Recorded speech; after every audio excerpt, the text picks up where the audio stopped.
हाँ जी, क्या आप लोगों ने मेरी नई ई बुक खरीदी है, how to grab international export customers of textiles and garments? उसमें यान भी है, फैब्रिक भी है। देखो, मुझे बहुत से लोग कहते हैं सर हमें एक्सपोर्ट की पार्टियां दें, एक्सपोर्ट के कस्टमर दें। भाई हम अब एक्सपोर्ट के कस्टमर पार्टियां किसी को नहीं देते यार, वो पकड़ कोई पाता नहीं है, सच्ची बात है। अगर मैं किसी को पार्टी दे भी देता हूँ ना एक्सपोर्ट की, तो वो पकड़ नहीं पाता, काम नहीं कर पाता। उसके लिए हमने एक ई बुक बनाई है, उसमें बहुत सारी वीडियोस हैं। उसमें हम बताया है कि कैसे एक्सपोर्ट की पार्टियों को पकड़ना है, उनसे काम करना, अपना माल बेचना है। ठीक है जी, इसको खरीदिए। हाँ जी, सब खुश हैं, खैरियत से हैं, ठीक ठाक है। ओके जी, आज का जो हमारा टॉपिक है वो बड़ा इंटरेस्टिंग है। अच्छा, अब से मैंने इंग्लिश में भी वीडियोस बनानी शुरू कर दी हैं और उर्दू में भी वीडियोस बनानी शुरू कर दी हैं। यही वीडियो मैंने अभी इंग्लिश में बनाई है और यही वीडियो दोबारा उर्दू में बना रहा हूँ। आज का हमारा टॉपिक है spun, polyester, yarn and fabric. ये स्पन पॉलिएस्टर होता क्या है? स्पन पॉलिएस्टर को समझने से पहले मुझे स्पन कॉटन और फिलामेंट समझना पड़ेगा। एक मरतबा मैं स्पन कॉटन और स्पन फिलामेंट समझ लूंगा तो स्पन पॉलिएस्टर मुझे मिनटों में समझ आ जाएगा।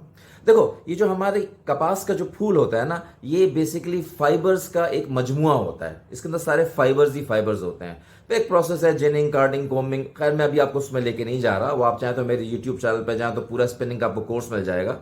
लेकिन हम क्या करते हैं, इन फाइबर्स को स्पन करते हैं। स्पन स्पन कहते हैं गोल गोल घुमाना, एक दूसरे पर रैप अराउंड करना, ठीक है। और स्पन करके हम उससे एक धागा बनाते हैं। स्पिनिंग प्रोसेस के अंदर आपने सुना होगा ना, रिंग स्पिनिंग और इरिजेट स्पिनिंग और ओपन एंड स्पिनिंग। तो स्पिन करके हम धागा बनाते हैं। उस धागे को हम वीव करते हैं, वीविंग करते हैं, उससे हम फिर अपनी डाइंग, ब्लीचिंग करके उसकी शर्ट बनाते हैं। अब फर्स्ट करो मैंने निटिंग की शर्ट बनाई है, तो इसके अंदर एक्चुअली वो धागा है जिसके अंदर कपास के रेशे हैं। तो कपास के रेशे इसके अंदर मौजूद हैं, फाइबर मौजूद है, तो एयर उसके अंदर से पास कर सकती है। एयर अंदर बाहर होगी, जैसे हम सांस लेते हैं ना, ऐसे एयर फैब्रिक के अंदर सांस ले रही होगी, इसीलिए इसको ब्रीदिंग फैब्रिक कहा जाता है। ये है ये है स्पन कॉटन फैब्रिक। अब आ जाओ फिलामेंट। फिलामेंट क्या है? देखो, ये पेट बॉटल्स होती है ना, ये जो होती हैं, इनको हम पहले लेते हैं, फिर इनको काटते हैं, इनको ग्राइंड करते हैं, इनका चूरा बनाते हैं, उससे हम इसका फाइबर बनाते हैं। एक लंबा प्रोसेस है, फिलहाल मैं आपको इस प्रोसेस से हम एक पतली सी तार बनाते हैं जो पॉलिएस्टर की तार होती है। आम जबान में बोलो तो प्लास्टिक की तार होती है, पतली सी तार होती है। इसके अंदर कोई रेशा वेशा नहीं होगा, कोई फाइबर नहीं होगा, पतली सी तार बनाते हैं हम इसमें से। अब जब इसमें से पतली सी तार बना रहे हैं तो is just like a plastic. आपने प्लास्टिक, अब आप उससे वीविंग करते हो, अब आप उसकी ब्लीचिंग करते हो, डाइंग करते हो, उससे शर्ट पहनते हो। अब जो आप शर्ट पहन रहे हो तो वो पूरी शर्ट जो है उसमें से एयर पास नहीं करेगी, क्योंकि वो प्लास्टिक की तार है। इट्स जस्ट लाइक आपने एक पॉली बैग पहना हुआ है या आपने प्लास्टिक पहना हुआ है, प्लास्टिक में से तो एयर पास नहीं करेगी। ये प्रॉब्लम आता है फिलामेंट के अंदर। अच्छा, अब तीसरा कॉन्सेप्ट कैसे बनता है, तीसरा कॉन्सेप्ट कैसे खड़ा होता है, वह है स्पन पॉलिएस्टर।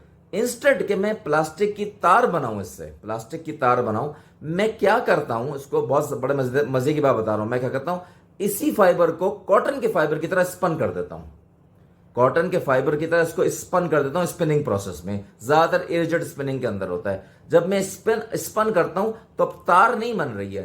तार जो बन रही थी पॉलिएस्टर की, अब तार नहीं बन रही, अब बिल्कुल कॉटन की तरह का एक धागा बनेगा स्पिनिंग प्रोसेस में। उसको मैं वीविंग करता हूं, उसकी डाइंग, प्रिंटिंग या जो भी करता हूं, उसके बाद मैं उसकी शर्ट पहनता हूं। जब मैं उसकी शर्ट पहनता हूं तो इसके अंदर वो रेशे मौजूद होंगे। देखो, तार के अंदर तो कोई रेशा नहीं था, लेकिन इसके अंदर वो रेशे मौजूद होंगे। वो रेशों के अंदर से हवा जाएगी और आएगी और आएगी और जाएगी, तो उससे क्या होगा कि वो ब्रीदिंग फैब्रिक बन जाएगा। इनहेल एक्सहेल वो करना शुरू करेगा। ये उसका बेसिक कॉन्सेप्ट है, इसीलिए स्पन पॉलिएस्टर का जो बनाया गया। स्पन पॉलिएस्टर के और बहुत से फायदे होते हैं। एब्जॉर्बेंसी बढ़ जाती है। अब पॉलिएस्टर का जो तार होता है उसमें एब्जॉर्बेंसी तो नहीं होगी ना, कैसे प्लास्टिक तो एब्जॉर्ब नहीं करेगा, तो इसमें एब्जॉर्बेंसी बढ़ जाती है। आपके टेबल कवर बिछा हुआ है स्पन पॉलिएस्टर का, उसमें आप कोई खाना खाते हैं, उसमें कोई सालन गिर जाए, कोई तेल गिर जाए, तो उसको एब्जॉर्ब कर लेगा, बाद में आप धो दोगे। लेकिन अगर पॉलिएस्टर प्योर पॉलिएस्टर होगा तो उस पर एब्जॉर्ब नहीं करेगा, ऊपर पड़ा रहेगा, बुरा लगेगा। एक कॉन्सेप्ट ये है। धुलने में, वॉशिंग में बहुत आसानी, क्योंकि रेशों में घुस जाता है, रेशों से निकल जाता है। लेकिन पॉलिएस्टर वाले में जब तेल या करी पड़ती है तो वो धब्बा छोड़ देता है। तो बहुत सारे इसके फायदे होते हैं। ये मैंने एक बेसिकली कॉन्सेप्ट आपको बताया था कि स्पन पॉलिएस्टर फैब्रिक बनाने की जरूरत क्या है। ज्यादातर दो तरीकों से बनता है।